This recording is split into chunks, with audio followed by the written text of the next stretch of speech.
ئەم کاتتان باش بەڕێزان، من دلۆڤان عیمادەدین لە چاوپێکەوتنێکی تایبەت لە لەندەنی پایتەختی بەریتانیاوە لەگەڵتاندا دەبم. ئەم چاوپێکەوتنە لەگەڵ بەڕێز دکتۆر ئەیاد عەلاوی سەرۆکی هاوپەیمانی نیشتیمانی و سەرۆک وەزیرانی پێشووتری عێراق دەبێت. لەم چاوپێکەوتنەدا باز لە بارودۆخی عێراق و ناوچەکە دەکەین، بە تایبەتی دوای سەردانەکەی سەرۆک بارزانی بۆ بەغدا. ئەهلا وسهلا بك دکتۆر، ئەم کاتت باش و زۆر سپاس بۆ ئامادەبوونت. دکتۆر، دواهەمین سەردانی سەرۆک بارزانی بۆ بەغدا و کۆبوونەوەی لەگەڵ سیاسەتمەدارەکان و هێزە سیاسیەکانی عێراق چۆن دەبینی؟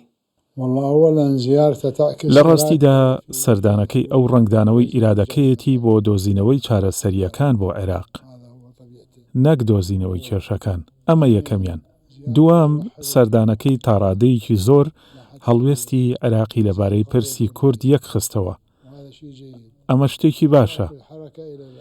جوڵەیەکیش بەرەو پێشەوە لە ئارادایە و هەڵبەتە دوای کۆبوونەوەی برای بەڕێزم مەسعود بارزانی قسەی لەگەڵ کردم. لێم پرسی کۆبوونەوەکانت چۆن بوون؟ گوتی زۆر لەگەڵیان ئاسوودەم. ئەمەش مانای وایە کە ئەو چووە بە دوای چارەسەریەکاندا بگەڕێ، نەک بە دوای کێشەکاندا بگەڕێت. نەچووە هەڕەشە و دەمەقاڵێ بکە. هەر بۆیە پشتیوانی لە برام مەسعود بارزانی دەکەم و من لەگەڵی دام. خۆشی ئەوە زۆر باش دەزانێ. لە کاتی قسەکردنمان پرسیارم لێکرد تا چەندە تۆ لە کۆبوونەوەکان ڕازی بوویت. گوتی من بە شێوەیەکی گشتی لە کۆبوونەوەکان ڕازی بووم. گوتی هەرچەندە غیابی تۆ کاریگەری دەبێ بۆ ئەوەی تەواو لە کۆبوونەوەکان ڕازی بم.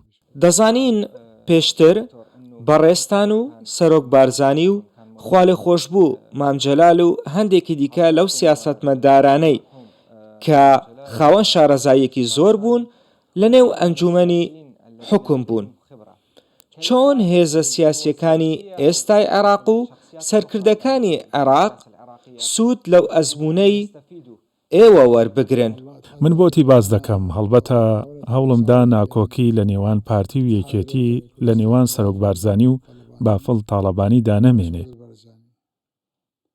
هەروەها بە بافڵیشم گوت کاتی خۆی تەنها دوو سەرکردە لە کوردستانە بوون.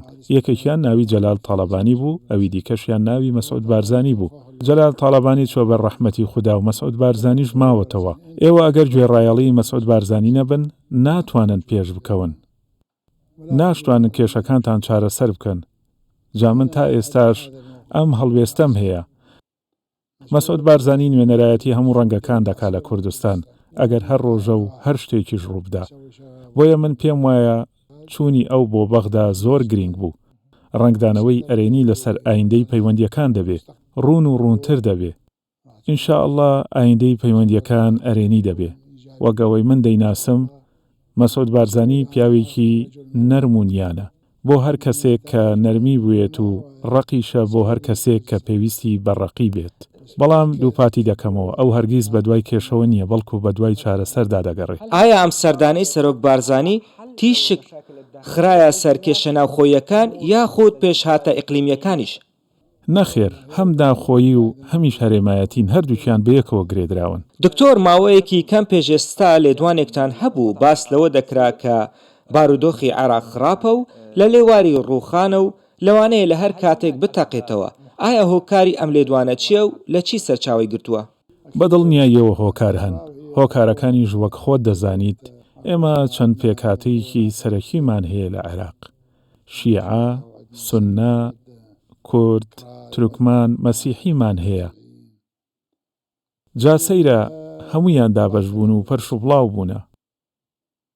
کورد دابەش بوونە، شیعە دابەش بوونە و سوننەش دابەش بوونە. تەنانەت کریستیان و تورکمانەکانیش دابەش بوونە. بۆیە پشک پشکێنە لەسەر بنەمای تایفی بنیاد نەراوە لە مامەڵەکردن لەگەڵ جومگەکانی دەوڵەت. ئەمە ڕێگەیەکی ڕاست نییە. پەتا و نەخۆشیەکە لێرەدایە. کاتێک بواری ناوخۆ دەرگای بەڕووی بەرژەوەندیەکانی هەموو هاوڵاتێکی عێراقدا کردەوە و سیستەمی ناوخۆیش لەسەر بنەمای دەستور دەستنیشان کرا، ئەو کات پێی دەگوترێ سیستەمی هاوڵاتی بوون لەسەر بنەمای دادپەروەری و یەکسانی. ئەو کات هەموو کێشەکان کۆتاییان دێ. چەندە پاتریارکی کریستیانەکان لە کار دوور خرایەوە، بەڵام سوپاس بۆ خوددا دواتر گەڕایەوە. ئەگەینا کریسیانەکان کێشەیان لە ناوخۆیاندا نییە. سوننەش بەهۆی بچووکی قەبارەیانەوە بوونەتە هۆی کۆچکردنی زۆرێک لە کریسیانەکان لە عێراقدا. بەڵام بە بۆچوونی تۆ هۆکاری ئەم کێشانە تەنها پشکێنەی تائیفیە؟ یەکێک لە هۆکارە سەرەکیەکان بریتیە لە پشکێنە. ئایا هۆکاری دیکەش هەن؟ هەڵبەتە هۆکاری دیکەژەن. ئەگەر کورد مافەکانی پێنەدرێ ئایا ئەمەش هۆکار نییە بۆ ئەوەی کورد داوای مافەکانی بکات؟ هەمیشە لە هەموو بەیاننامەکانمدا دەڵێم پێویستە چارەسەرێکی ڕاست و دادپەروەرانە بۆ پرسی کورد بکرێت. دەمەوێت لە بەڕێستان بپرسم ئایا دەسەڵاتدارانی عێراق کاریان بە دەستور کردووە؟ نەخێر هەرگیز. نەکاریان بە دەستور کردووە و نا پەیوەندیشیان بە جێبەجێکردنی دەستورەوە هەبووە. سیرکە بۆتی باز دەکەم. دەستور چەندین خاڵی تێدایە. پێویستە هەموار بکرێنەوە. هەندێک خاڵی دیکەژان ناڵێم دەبێت هەموار بکرێنەوە، بەڵام دەبێت هەندێک بڕگەی ڕوونکردنەوەیان بۆ زیاد بکرێ کە هەمووان ڕازی بکات. بەڵام هەتا هەندێک لەو مادانەی لە ناو دەستور هەن و کورد دەیەوێت جێبەجێ بکرێن جێبەجێ نەکراون. بۆ نمونە مادەی 140. بەڵێ جێبەجێ نەکراون. هەر بۆیە ئەگەر تێبینیت کرد بێ لە هەموو بەیاننامەکانمدا کە نووسینگەکەمان بۆی ناردووی گوتومانە پێویستە کێشەی کورد چارەسەر بکرێت. دکتۆر زۆر جار کورد دەڵێت هەندێک گرفت و بابەت هەن بە دەستور چارەسەر دەبن. کەواتە لەم سەردانەی سەرۆک بارزانی هیچ باس لە دەستور دەکرێت و بۆ ئەوەی هەر هیچ نەبێت سەرکردەکانی عێراق هەندێک لە مادەکانی دەستور جێبەجێ بکەن. لە ڕاستیدا هەمیشە و بەردەوام گفتوگۆ لەبارەی ئەو بابەتە دەکرێت. هەروەها من پێم وایە سەردانی سەرۆک بارزانی دەستەبەرێکی دڵنیاکەرەوەیە لەسەر تاوتوێکردنی مادەی 140. دکتۆر هەموو جار دەماندید کاتێک هەریەک لە سەرۆک بارزانی و خوا لێ خۆشبوو مام جەلال هەوڵی چارەسەرکردنی کێشەی هێزە عێراقیەکانیان دەدا، دواتر هەر ئەو هێزانە کاتێک لە ناکۆچیەکان تەواو دەبوون دەهاتن و دەست بە ناکۆچیان دەکرد لەگەڵ هەرێمی کوردستان. تا ڕادەیەک ئەمە تاوەکو ئێستاش بەردەوامە. هۆکاری ئەم ناکۆکیە چییە؟ ئەو ململانەیە بەهۆی ئەوەیە خراپی لە هەڵسەنگاندنی بابەتەکەدا هەیە. من پێیان دەڵێم یا ئەوەتە دەبێ وەک هاوڵاتی پلەیەک وەک هەر هاوڵاتێکی عێراقی مامەڵە لەگەڵ کورد بکەن یانیش کۆتایی بە بابەتەکە بهێنن. واتە چۆن؟ واتە لەگەڵ یەک دانیشن و بە شێوەیەکی کردداری لەسەر هەر ڕێکەوتنێک بێت کار بکەن.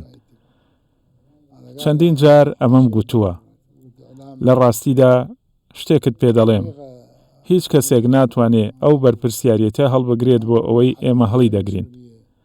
دەزانیت عێراقە و کوردیش کووردە. کورد بەشێکن لە عێراق. کورد تاکەنەتەوەی بێدەوڵەتە لە جیهان. بەڵام کورد هێزێکە بوونی هەیە.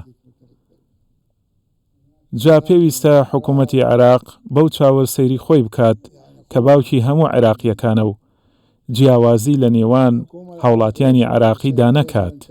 بەڵام تاوەکو ئێستا چارەسەری کێشەکان بە تەواوی نابینین. ئەگەر بارودۆخەکە بەم شێوەیە بەردەوام بێت چارەسەرەکانی بەردەم کورد چین؟ چارەسەری بەردەم کوردەوەیە کە جارێکی دیکە دۆخەکە دەتەقێتەوە. من هۆشداری لەبارەی ئەو قسانەی خۆم دەدەم. بە پلەی یەکەم لەسەر پرسی کورد. هۆشداری دەدەم کە عێراق هەنگاو بەرەو ڕووداوی گەورە و نوێ دەنێت. لەوانە شەبگاتە جەنگی ناوخۆی و هێشتاش لەسەر ئەو ڕایەی خۆمم. بەڕێسوودانی لەم کاتەدا هەوڵی چارەسەرکردنی کێشەکانی عێراق دەدات. بەڵام هەندێک جار دەبینین تەگەرە دەخرێتە بەردەمی. بۆچوونت چییە لەو بارەیەوە؟ هەڵبەتە سوودانی هەوڵ دەدا کێشەکان چارەسەر بکات. بەڵام سوودانی ئەو هێزە جەماوەریە فراوانەی نییە.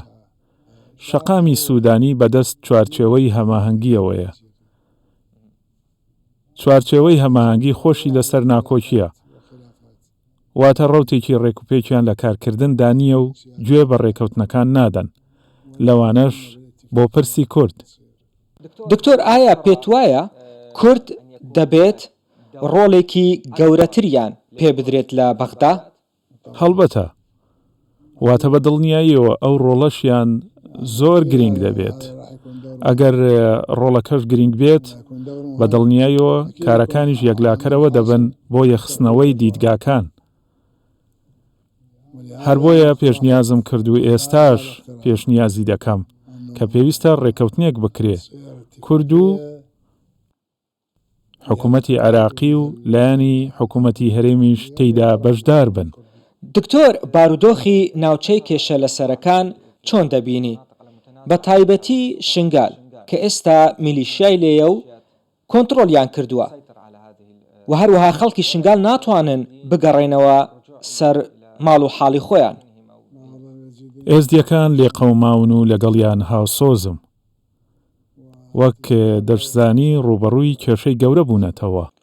بەڵام چارەسەری گونجاو بۆ شنگال چییە؟ ئێستا دەبینین پەکەکە و میلیشیای دیکەی لێیە. ئایا چارەسەر چییە؟ چارەسەرەکە لەوەدایە کە عێراق ڕێگا بەبوونی هیچ میلیشیایەک نەدا. ئەویش بەهێزی چەک و ڕێکەوتن لەگەڵ کورد و ئێزدیەکان. هەروەها ڕێگە بە هیچ میلیشیایەک نەدات لە دەرەوەی هەژوونەکەی مامەڵە بکە. ئەوەش ئەرکی حکوومەتی عێراق قورس دەکات. بەڵام ئێمە دەزانین چەک تەنها لە دەستی حکوومەت نییە و زۆر جار دەبینین لە دەست میلیشیاکانە. مەترسی ئەمە بۆ سەر عێراق چۆن دەبینی؟ زۆر مەترسیدارە. هەر بۆیە پێشنیازی ئەوەم بۆ سەرۆک بارزانی کردووە کە پێویستە فەرماندەی ئۆپەراسیۆنی هێزە چەکدارەکان پێک بهێنین. ئەو ئەرکە لەگەڵ دەستوریش ناکۆک نییە. ئەو گوتی من ئامادەم 2 هێزی پێشمەرگە بۆ ئەو مەبەستەدا بمەزرێنم. منیش گوتم خۆزگا. بەڵام ئەوە من نیم بڕیاری لەسەر دەدەم. بەڵکو دەبێ عادل عەبدولمەهدی ئەو بڕیارە بدا. بۆیە بە عادل عەبدولمەهدی بڵێ و هەفتەی داهاتووش بڕیارە بێتە لامان. ئەو کات منیش پێی دەڵێم ئەو کاتە بوو کە دوایین وەزارەتی حکوومەتەکەی پێکێنابوو. من و سەرۆک بارزانی لەسەر پێکێنانی فەرماندەیی ئۆپەراسیۆنی هێزە چەکدارەکان ڕێکەوتین لەناو ئەو هێزەدا هەرێک لە حەشدی شعبی و سوپای عێراق و پێشمەرگەش هەبن. دەبینین بارودۆخی سوننەکان لە عێراق نالەبارە. ناکۆچی لە نێوان خۆیان هەیە. ئەم ناکۆچیەی سوننەکان لە عێراق چۆن دەبینی؟ دوای ئەوەی دۆخی عێراق کەوتووەتە سەر بنەمای پشک پشکێنەوە، ئەمە بووەتە سروشتێکی عێراقی و ڕەگەزەکانی ململانێش دەستەبەر بوونە. کێشەکەش چارەسەر ناکرێ. تەنیا بە هاوڵاتی بوونی ڕاستەقینە و باوەڕبوون بە هاوڵاتی بوون نەبێ کە لەسەر بنەمای دادپەروەری و یەکسانی بنیاد دەنرێت. بەبێ ئەو بنەمایە هیچ کێشەیەک لە عێراق چارەسەر ناکرێ، هەر لەسەر ڕێگەی پشک پشکێنە دەبێنێتەوە. ئێستا ئەگەر بمانەوێت کارگوزارێکدا بمەزرێنین، پێویستە لەسەر بنەمای پشک پشکێنە بێ. وەک دەزانین کارگوزاران لە توێژێکی هەژارن، بەڵام کاتێک وەک کارگوزاریش دادەمەزرێنرێن دەبێت لەسەر بنەمای پشک پشکێنە بێ. هەر بۆیە بەڕای من پشک پشکێنە پەتای عێراقە و عێراقی زۆر ئازارداوە و زۆر ستەمیشی لە عێراق کردووە. دکتۆر دەبینین ئاڵۆزی لە ناوچەکە هەن، بە تایبەتی دوای ڕووداوەکانی 7 ئۆکتۆبەر. عێراق چی بکات بۆ ئەوەی لەم شەڕە تێوە نەگڵێت؟ لێرەدا هەندێک ڕێگری هەن بۆ ئەوەی عێراق تێوە نەگلێت، بەڵام عێراق هەر تێوەگلاوە. تێوەگلاوە یان تێوە نەگلاوە؟ تێوەگلاوە. مەبەستت غەزەیە؟ بەڵێ. تێوەگلاوە. ئەویش لەو کاتەوەی هێرشەکانی ئیسرائیل و ئەمریکا لە عێراق دەستیان پێکردەوە بۆ سەر میلیشیا چەکدارەکان. وانییە؟ بەڵێ. کەواتە تێوەگلاوە. بەڵام لە ڕاستیدا محەممەد شیع سوودانی هەوڵ دەدات ئەو تێوەگلانە سووک بکات. دەیەوێت چارەسەرێکی مامناوەند لە نێوان هەردوو لادا دابنێت. ئایا دەتوانێت؟ ئەوەی ڕاستی بێت ئێمە هیوادارین بتوانێت ئەو کارە بکات، بەڵام من گومانم هەیە بتوانێت ئەو کارە بکات، چونکە ئەمە هەندێک بڕیاری سەرەکی هەیە. بەڵێ. لە مێژە لەگەڵ سەرۆک بارزانی گفتوگۆمان لەبارەی ئەو بڕیارانە کردووە. پێم گوت بۆچی ئێمە ئەو بابەتە و پرسی کورد و لیژنەی بڕیار بەدەستانی کوردی لەگەڵ عادل عەبدولمەهدی گفتوگۆ نەکەین. پێم گوت ئێمە کەم و کورتێکی دیکەی دەستوریشمانەیە. ئەویش ئەوە فەرماندەی گشتی هێزە چەکدارەکان ڕێگە بە دامەزراندنی فەرماندەیی ئۆپەراسیۆنی هێزە چەکدارەکان نادات. ئەمە سەرنجی کاک مەسعودی ڕاکێشا. گوتی ئێمە دەمانەوێت پێشمەرگە لە فەرماندەی گشتی دابنین. بەڵام ئەی حەشد چی، عەسائیب چی؟ ئایا ئەوانیش دێنە ناو فەرماندەی گشتی هێزە چەکدارەکان؟ قسەم لەگەڵ فەرماندەی گشتی هەروەها عەسایب و حەشدیش کرد. پێم گوتن بۆچی ئێوە نایەنە ژێر ئەو چەترەوە بۆ ئەوەی وێنەکە تەواو بێت و ببێتە یەک دەستگای فەرماندەی گشتی هێزە چەکدارەکان. پێشمەرگە سوپای عێراق و ئێوە دووسێ لایەنن، نوێنەرایەتی هەمووان بکەن. دکتۆر داهاتووی هەژمونی ئەمریکا و ئێران لە عێراق چۆن دەبینی؟ زۆر مەترسیدارە. کێشەکە لەوەیە ئەوان لەسەر حسابی ئێمە و عێراق کەوتونەتە ململانێ.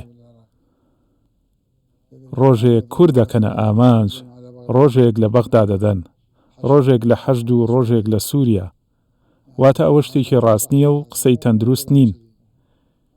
یان دەبێت حکوومەت ئەوان بوەستێنێت و هۆشداریەکی توندیان بداتێ، یانیش فەرماندەیەکی گشتی پێک بێنێت کە ئامادە بێ پشتی پێ ببەسترێت. بەڵام نە ئەو دەکات و نە ئەویش دەکات. بۆیە وەک دەبینین درەنگیان زوو کێشەکان دەبنە جەنگی ناوخۆیی لە عێراقدا. دکتۆر لە وڵاتەکانی دیکە دەبینین مەرجعی سیاسی هەیە. پێ چۆنە لە عێراقیش مەرجعێکی سیاسی هەبێت وەکو ئەنجومەنی حوکم یاخود ئەنجومەنی گفتوگۆ یان شتێکی لەم بابەتە؟ هیچ وڵاتێک بەبێ مەرجعی سیاسی نابێت. تەنانەت لێرەش ئێمە کە پێی دەڵێن دیموکراسی، بەڵام سەرۆکبارزانی هەر مەرجعە. لە وڵاتان ئەنجومەنی لۆردات و ئەنجومەنی گەل و نوێنەران هەن. باشە بەلاتەوە ئەم مەرجعە سیاسیە لە عێراق چۆن بێت؟ مەرجعی سیاسی من ناوە ئەنجومەنی حکومداران. ئەنجومەنی حکومداران دێت و بۆ ماوەیەکی کاتی چەند ساڵێک وڵات بەڕێوە دەبات. واتە 4 بۆ 5 ساڵ. دوای ئەوەی دەستور ئامادە دەکەن و تەفسیری دەستور دەکەن و دەستور تەواو دەکەن. هەنگاو بۆ جێبەجێکردنی دەنێن. بۆ ئەوەی هیچ عێراقیەک هەز نەکات ستەمی لێکراوە. نە کورد هەز بکات ستەمی لێکراوە، نە ئێزدی و نە سوننە و نە شیعەش. دکتۆر گفتوگۆیەکەمان کۆتایی هات. زۆر سوپاس بۆ بەڕێز عەیاد عەلاوی سەرۆکی هاوپەیمانی نیشتیمانی و سەرۆک وەزیرانی پێشووتری عێراق. بەڵێ بەڕێزان بەم شێوەیە هاتینە کۆتایی چاوپێکەوتنمان لەگەڵ بەڕێز دکتۆر عەیاد عەلاوی. هەر لە خۆشی دابن.